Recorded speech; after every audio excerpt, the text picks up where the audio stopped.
인랜드 온누리교회 교우 여러분, 안녕하십니까? 말씀으로 나를 살피고 말씀으로 주위를 돌아보며 말씀 따라 함께 걸어가는 시간, 우리 시간입니다. 네, 5월 25일 화요일입니다. 하나님 말씀 묵상하러 나오셨을 텐데 기도하겠습니다. 하나님 감사합니다. 오늘도 한결같이 주님 말씀 앞에 나오는 주의 백성들을 기억하여 주시고 이들과 함께하여 주시옵소서. 우리 삶의 기준이 하나님의 말씀과 하나님의 마음이 되기를 원합니다. 오늘도 사랑하는 환우들을 사랑하여 주시고 고쳐주시고 치유하여 주시옵소서. 또한 환우들이 하나님의 사랑 안에 있음을 알게 하여 주시옵소서. 우리 하나님이 생명의 주관자이심을 고백합니다. 주님 앞에 나온 주의 사랑하는 백성들, 이 시간 주님의 음성에 귀를 기울이며 주님께서 들려주시고자 하는 말씀을 듣고 더 집중하며 하나님의 은혜가 풍성한 이 시간으로 인도하여 주시옵소서. 부족한 종 주님이 붙잡아 주시고 오직 주님의 말씀만 전할 수 있게 도와주시옵소서. 감사드리며 예수님 이름으로 기도합니다. 아멘. 5월 25일 자 말씀 보겠습니다. 생명의 삶 출애굽기 21장 28절에서 36절입니다. 같이 읽겠습니다. 소가 남자나 여자를 받아서 죽이면 그 소는 반드시 돌로 쳐서 죽일 것이요 그 고기는 먹지 말 것이며 임자는 형벌을 면하려니와 소가 본래 받는 버릇이 있고 그 임자는 그로 말미암아 경고를 받았으되 단속하지 아니하여 남녀를 막론하고 받아 죽이면 그 소는 돌로 쳐 죽일 것이고 임자도 죽일 것이며 만일 그에게 속죄금을 부과하면 무릇 그 명령한 것을 생명의 대가로 낼 것이요 아들을 받든지 딸을 받든지 이 법규대로 그 임자에게 행할 것이며 소가 만일 남종이나 여종을 받으면 소 임자가 은 30세겔을 그의 상전에게 줄 것이요 소는 돌로 쳐서 죽일지니라. 사람이 구덩이를 열어두거나 구덩이를 파고 덮지 아니하므로 소나 나귀가 거기에 빠지면 그 구덩이 주인이 잘 보상하여 짐승의 임자에게 돈을 줄 것이요 죽은 것은 그가 차지할 것이니라. 이 사람의 소가 저 사람의 소를 받아 죽이면 살아있는 소를 팔아 그 값을 반으로 나누고 또한 죽은 것도 반으로 나누려니와 그 소가 본래 받는 버릇이 있는 줄 알고도 그 임자가 단속하지 아니하였으면 그는 소를 갚을 것이요 죽은 것은 그가 차지할지니라. 아멘. 오늘 말씀 제목은 법령, 그러니까 법규죠. 법령에 흐르는 하나님의 사랑과 공의입니다. 법령 속에 흐르는 하나님의 사랑과 공의. 우리는 출애굽 이스라엘 공동체의 삶의 그 어떤 법령이죠. 법규라고도 할 수 있고 지침이라고 할 수 있고 그런 것을 지금 보고 있습니다. 21장부터 이 법규들이 시작되었습니다. 여러분, 우리 하나님은 사랑과 공의의 하나님이십니다. 지난번에도 말씀드린 것 같아요. 인간에게는 이 사랑과 공의가 이렇게 아름답게 조화되지 않아요. 잘 조화되지 않지만은 하나님의 사랑과 공의는 완벽하게 조화됩니다. 사랑과 공의가 충돌하는 법이 없어요. 여기서 공의는 정의라고도 부를 수도 있습니다. 제가 오래전에 본 수필집인데 그 수필집에서 이런 내용이 있던 게 기억이 납니다. 우리나라가 아주 가난한 시절, 그때가 1950년대 말쯤 되는 것 같은데 한 국민학교에 있었던 에피소드입니다. 그때 국민학교라고 했잖아요. 지금은 초등학교라고 하지만은 한 학생이 너무 이제 가난해서, 집안이 가난해서 신발을 신고 다니지. 그때 검정 고무신이 있었는데 검정 고무신 살 돈도 없었어요. 그래서 그냥 이 학생은 신발이 없으니까 어떤 때는 맨발로 이제 학교에 왔어요. 학교를 다녀요. 학교에서 이제 아이들한테 이제 놀림을 당해요. 뭐 맨발로 다니고 막 그러니까. 근데 옆반에 이제 반이 2개인데 옆반에 이제 한 부잣집 아이가 있었는데 이 학생은 신발이 여러 개예요. 여러 개라 이제 신발을 이렇게 이제 자꾸 바꾸어서 신고 이제 학교에 옵니다. 어느 날 신발이 없던 이 학생이 우연히 이제 옆반 친구의 신발이 이제 신발장에 이렇게 놓여 있는 것을 보고서 그냥 무심코 신어보았어요. 얼마나 신고 싶었겠어요. 예. 딱 맞더래요. 근데 그냥 그 신발을 신고 그냥 집으로 와버렸어요. 참, 뭐, 그냥 자기도 모르게 그렇게 했을 수도 있겠죠. 예. 곧 신발이 없어졌다고 막 그냥 난리가 나고 그래서 결국 이 신발 없는 학생이 이제 훔쳐간 것이 이제 밝혀졌어요. 근데 이 사건을, 어떤 사건이죠. 이 사건을 처리하는 선생님의 어떤 일을 처리하는 것이 참 지혜로웠습니다. 우선 이 정의, 그러니까 공의죠. 공의를 기준으로 훔쳐간 학생에게 얘기했어요. 친구의 신발을 훔친 것은 도둑질이다. 그러면서 이제 눈물이 아주 쏙 빠지도록 이제 혼을 냈어요. 다시는 그러진 하지 말라고. 그리고 신발이 여러 켤레 있는 아이한테 가서는 너 신발이 참 많은데 친구한테 하나 주면 어떻겠니? 그렇게 말했어요. 사랑하는 마음으로 그 아이의 사랑의 마음을 불러일으키죠. 그래서 사랑으로 마무리를 했다는 이야기입니다. 이 신발 없는 아이는 신발을 얻게 되었죠. 여러분, 이게 바로 어떤 공의와 사랑의 한 모습이에요. 여러분, 이 공의와 사랑은요, 정의라고 하시고 정의와 사랑은 이렇게 아름답게 조화될 수 있는 것입니다. 나는 정의롭다. 정의는 많은데 사랑은 없다. 이거 바른 정의가 될 수 없어요. 나는 사랑은 많은데 정의가 없다. 공의가 없다. 그런 사랑도 부족한 것이고 그렇게 오래가지 못합니다. 하나님은 사랑과 정의, 하나님의 사랑과 정의는요, 완전해요. 온전해요. 그래서 우리는 하나님을 닮아가는 거예요. 불완전한 우리는 계속 주님을 말씀을 묵상하면서 말씀을 내로 살려고 하면서 이렇게 주님을 닮아가는 것입니다.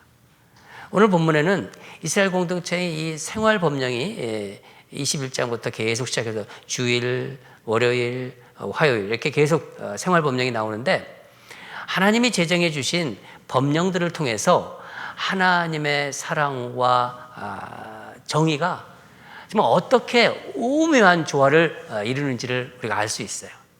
근데 온통 보니까 제가 이제 말씀을 준비하라고 보니까 소 얘기뿐이에요.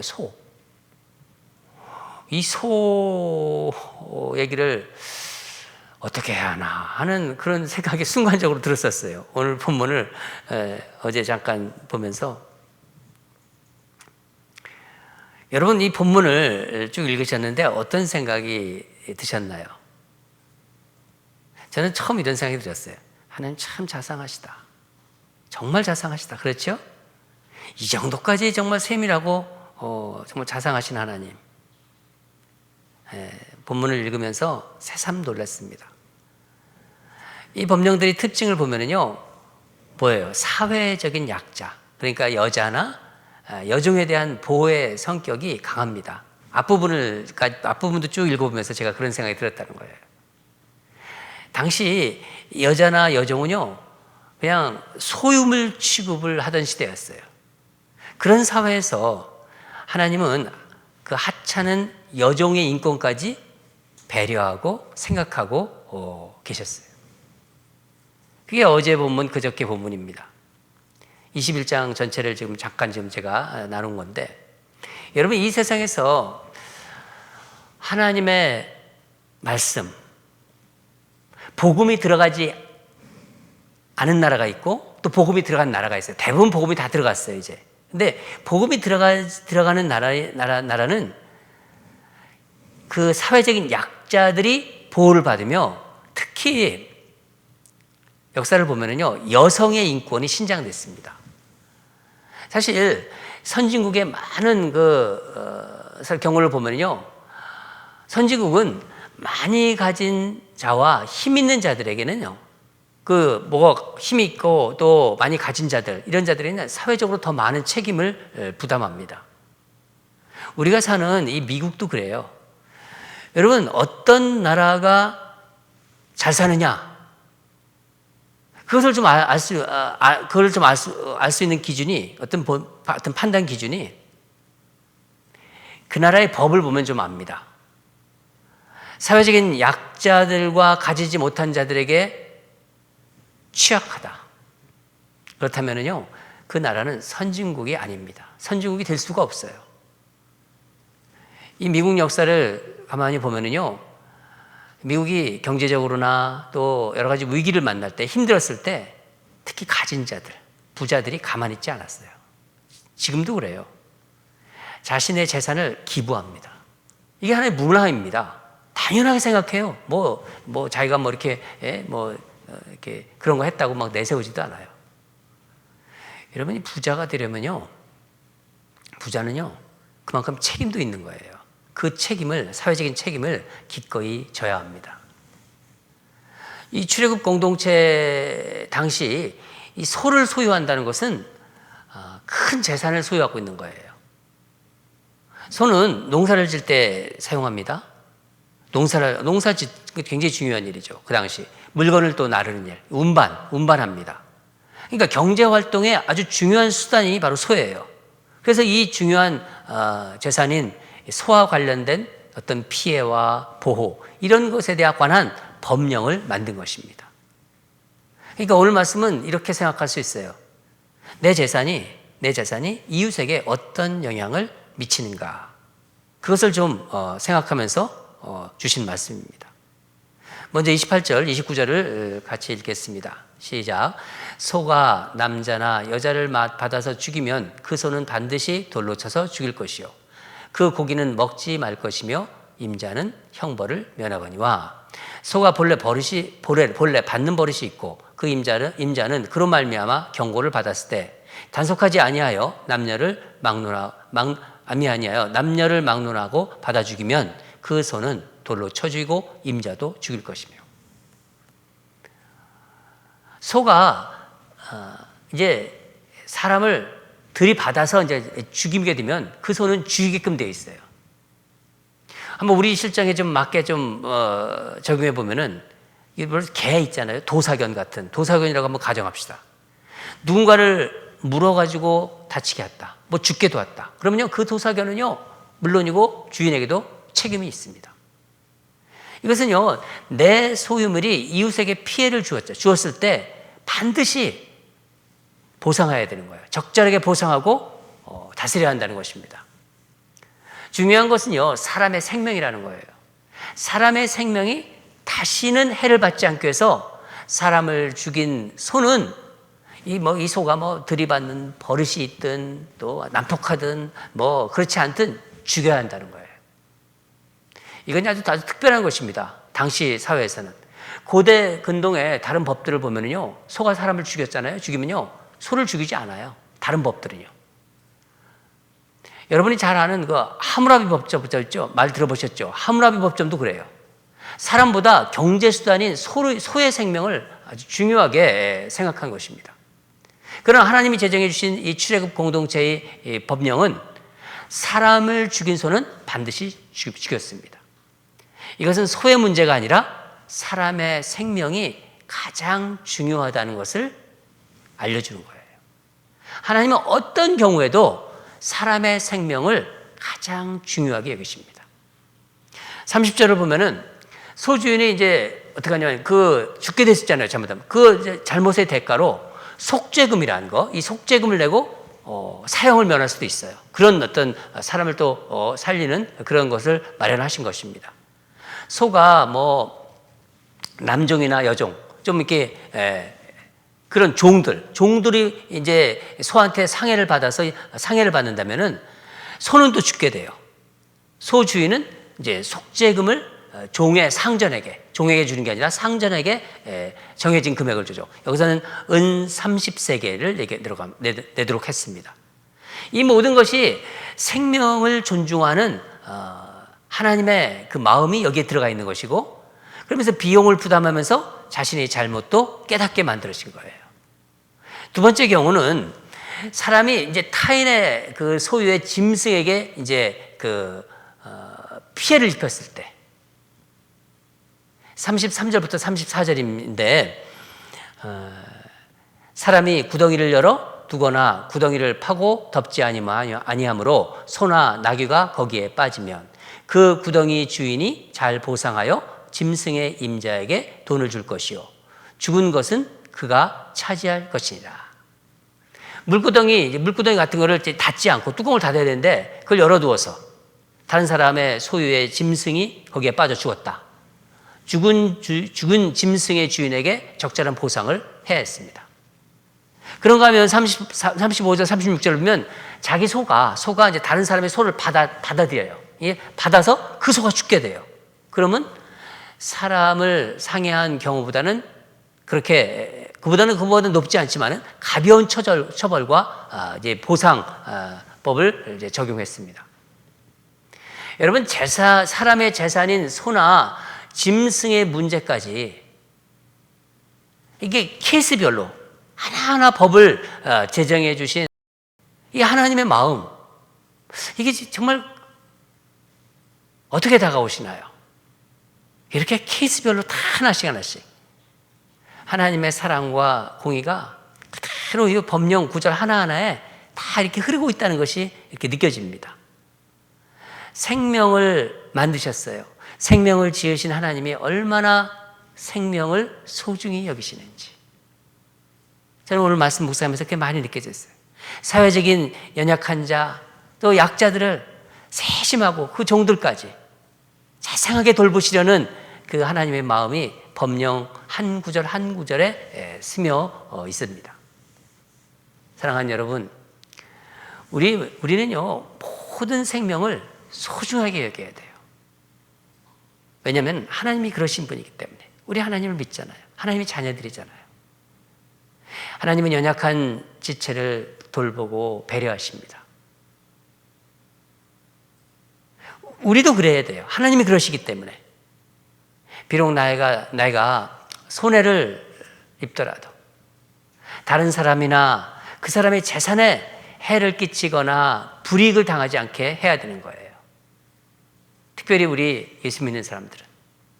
이럴 때 우리를 통해서 하나님의 그 사랑, 하나님의 공의가 우리 주변으로 흘러가게 될 것입니다. 오늘 하나님께서 우리에게 그 마음을 나눠주셨습니다. 우리가 삶에서 하나님을 점점 닮아가면서 하나님의 사랑과 하나님의 공의가 우리를 통해서 우리 가정과 이웃에, 우리 교회에 이렇게 차고 넘치기를 바랍니다. 흘러가게 되기를 주님 이름으로 축원합니다. 다 같이 기도하겠습니다. 하나님 아버지, 감사합니다. 이스라엘 공동체의 이 일상생활의 작은 법령까지도 하나님의 사랑과 하나님의 그 정의로움이 그대로 스며있는 말씀을 묵상했습니다. 우리 삶을 되돌아보면서 우리 하나님이 그런 분이신데 우리가 하나님의 자녀로서 하나님의 백성으로서 우리도 하나님처럼 그 하나님의 사랑과 공의가 우리의 삶을 통해서 흘러가도록 오늘도 그렇게 주님 역사해 주시고 우리 가정과 우리 이웃들이 그 하나님의 사랑과 하나님의 공의를 우리를 통해서 경험하는 은혜를 부어 주시옵소서. 주신 말씀대로 그런 하나님의 마음으로 하나님의 말씀으로 우리 삶의 기준이 되어서 그것이 우리 사회를 아름답게 만들고 우리 교회를 또 우리 삶을 풍성하게 만들도록 인도하여 주시옵소서. 감사드리며 예수님 이름으로 기도합니다. 아멘. 말씀 가지고 기도하겠습니다. 오늘 주신 말씀, 나를 통해서 우리의 삶을 통해서 우리 가정과 우리 교회를 통하여 하나님의 사랑과 공의가 흘러가게 하소서. 하나님이 기름 부으실 거예요. 하나님이 이 기도를 들으시고 하나님이 좋아하실 거예요. 하나님이 성령을 통해서 역사하실 거예요. 나를 통하여 우리 가정을 통해서 우리 교회를 통하여 하나님의 그 놀라운 사랑과 하나님의 정의, 하나님의 공의가 흘러가게 하소서. 넘쳐나게 하소서. 그런 마음을 우리 하나님께서 받으시고 역사하실 것입니다. 기도하고요. 두 번째는 우리 가정의 달, 우리 31가지 기도 제목 가지고 기도하겠습니다. 5월 25일자, 25일자 보면은 대화입니다. 대화. 마음을 터놓고 대화하며 경청하는 가정 되기 원합니다. 여러분, 가정에서 대화가 단절되면은 사단이 역사해요. 이 대화가 가장 중요합니다. 서로 부모와 자녀 간에 대화가 단절되지 않도록 그렇게 우리가 기도했으면 좋겠습니다. 마음을 터놓고 대화하면서 서로 듣는 그런 가정 되기, 경청하는 가정 되기 원합니다. 야고보서 1장 19절 한번 읽어드리겠습니다. 야고보서 1장 19절 내 사랑하는 형제들아 너희가 알지니 사람마다 듣기는 속히 하고 말하기는 더디하며 성내기도 더디하라. 듣기는 속히 하고 말하기는 더디하며. 듣고 말하는 게 이렇게 다르죠. 시간 차이가 있죠. 성내기도 더디하라. 참 중요한 말씀입니다. 우리가 대화할 때 이런 생각을 가지고 우리 항상 마음에 새기면서 우리 가정이 이런 대화가 있게 해달라고 기도하겠습니다. 그러니까 마음을 터놓고 대화하며 경청하는 가정 되기 원합니다. 주님, 우리 가정이 그런 가정 되게 하여 주시옵소서. 또 우리 교회가 그런 교회 되게 하여 주시옵소서. 그렇게 우리 함께 기도하겠습니다. 다 같이 기도하겠습니다.